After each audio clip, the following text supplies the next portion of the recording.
তোমার পাশে থাকতে চাই। বাংলাভিশন ড্রামার ইউটিউব চ্যানেলে আসা এই ২৯শে ফেব্রুয়ারির নাটকটি কতটা স্পেশাল হলো ঠিক দিনটার মতো করেই।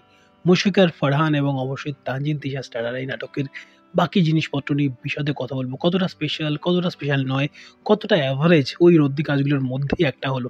সেসব নিয়ে ডিটেইলে কথা বলবো। শেষ পর্যন্ত দেখুন ভিডিওটা এবং তার আগে একটু পরিচয় পর্বটা সেরে নিই। নমস্কার, আমি শুভ্রজিৎ এবং আপনাদের সকলকে আরও একবার স্বাগত আমার চ্যানেল ফিল্মি চতুষ্কোণে। তো এই ৪৫ মিনিট ৫০ মিনিট যেরকম অ্যাভারেজ ডিউরেশন হয়ে থাকে বাংলাদেশের এই টিভি ড্রামাগুলো বা ইউটিউব নাটকগুলোর, সেটার মধ্যেই এটা সীমাবদ্ধ। এবং এটার স্পেশালিটি সবথেকে আগে যেটা আমার লাগে সেটা হচ্ছে গোটা নাটকটা শ্যুট করা হয়েছে সিঙ্গাপুরে। যদি খুব ভুল না হয়, নাটকটার গল্পটা যেরকম বলা হচ্ছে সিঙ্গাপুরে, শ্যুটটাও সিঙ্গাপুরে করা হচ্ছে। আমি যাইনি, বাট যেটুকু যা বিবরণ শুনেছি লোকজন যারা গিয়েছেন তাদের থেকে, কিংবা যারা ছবি টবি দেখেছে গুগলে, সেই সব থেকে দেখেই বলতে পারি। স্পেশালি ওই সিংহটা, মুখ থেকে জল পড়া সিংহ, যাও তার বাইরে কী কী অফার করে। প্রথম কথা তো, যেহেতু সিঙ্গাপুরে শ্যুট করেছে, লুক অ্যান্ড ফিলের দিক থেকে একটা নতুন একটা ল্যান্ডস্কেপ আমরা পাচ্ছি, যেটা ইটসেলফ স্পেশাল বানাচ্ছে গল্পের। একটা অ্যাভারেজ যদি প্লট লাইন হয়ে থেকে থাকে, একটা অ্যাভারেজ যদি একটা স্ক্রিন প্লে থেকে থাকে, সেটাকেও তার ওই একটা ভালো একটা লোকেশনে নিয়ে গিয়ে, পাহাড় টাড়ে নিয়ে গিয়ে শ্যুট করা, কিংবা সমুদ্রে বা ঘুরতে যাওয়ার জায়গাগুলোতে নিয়ে গিয়ে শ্যুট করাটা একটা কোথাটাকে এক্সট্রা আপলিটমেন্ট দেয়, কোথাটাকে এক্সট্রা এনহ্যান্স করায় কোথাটাকে স্ক্রিন প্লেকে, সেটা এখানেও হয়েছে। এবার আসি কতটা গল্পটা এনগেজিং, কতটা গল্পটা নতুনত্ব, কতটা কী। দেখুন, গল্পের লেভেলে যদি বলি, এক টাইমে ওই মানে ছেলের দিক থেকে যদি বলি, বা একটা চরিত্রের দিক থেকে পার্টিকুলারলি তার ক্রাশ বলি বা তার ভালোবাসা ছিল, কিছু একটা হয়নি। বহু বছর বাদে সিঙ্গাপুরে তাদের মধ্যে দেখা হচ্ছে, এবং সেখান থেকে কি পুরনো হারিয়ে যাওয়া প্রেমটা এবারে কি সেটা সাফল্য পায়, নাকি না কোথাটা গিয়ে সোকল্ড বাস্তবতার ওই জালে জড়িয়ে সেই প্রেমটা আবারও কালের গর্ভে কোথাটা গিয়ে হারিয়ে যায়।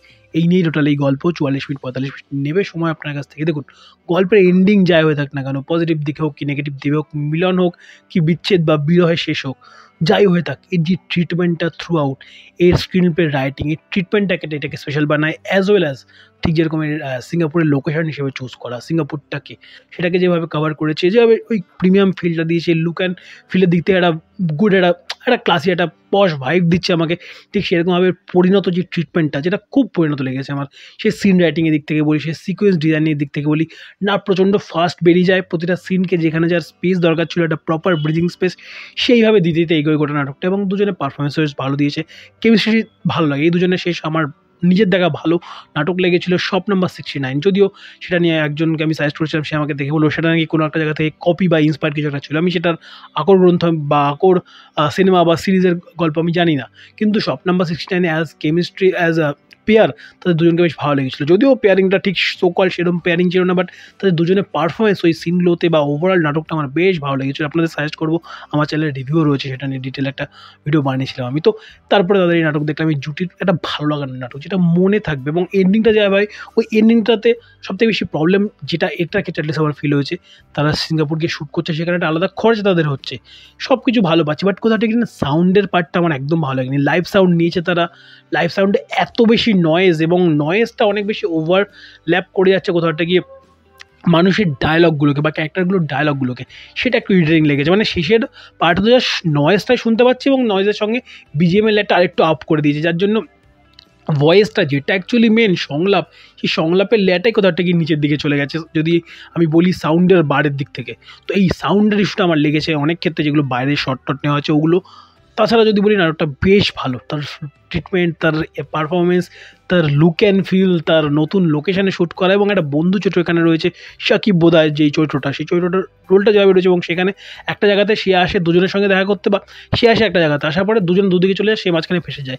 ওই মোমেন্টগুলো বেশ ভালো। ওই একটা তার মিটি একটা রোল সেও পেয়েছে, মানে পার্শ্ব চরিত্র বা সাইড ক্যারেক্টার হোক, তার রোলটা বেশ ভালো, ইম্প্যাক্টফুল লেগেছে। অ্যাটলিস্ট গল্পের নিরিখে যদি বলি, অনেক খাপছাড়া জাম করে যায় অনেক জায়গাতে, বাট স্টিল ওভারঅল যদি বলি, একটা ভালো ভাইব বা একটা মনে রাখবার মতো একটা কাজ আমি নিয়ে শেষ করেছি ২৯শে ফেব্রুয়ারির এই প্রজেক্ট তোমার পাশে থাকতে চাই। এবং শেষটুকু বা তাদের জার্নি এরপরে কী হবে না হবে আমরা জানি না, বাট যেই নোটে শেষ করেছি ওই নোটটা হয়তো সবথেকে বেশি ডিজার্ভ করতো।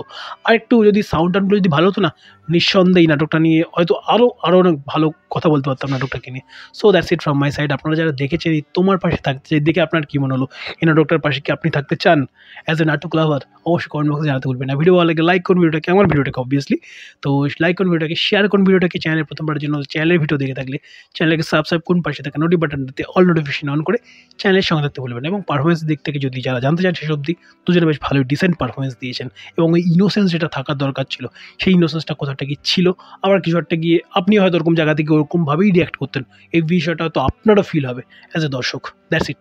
ভালো থাকুন, ভালো রাখুন, ভালো ভালো কন্টেন্ট দেখতে থাকুন। Bye bye.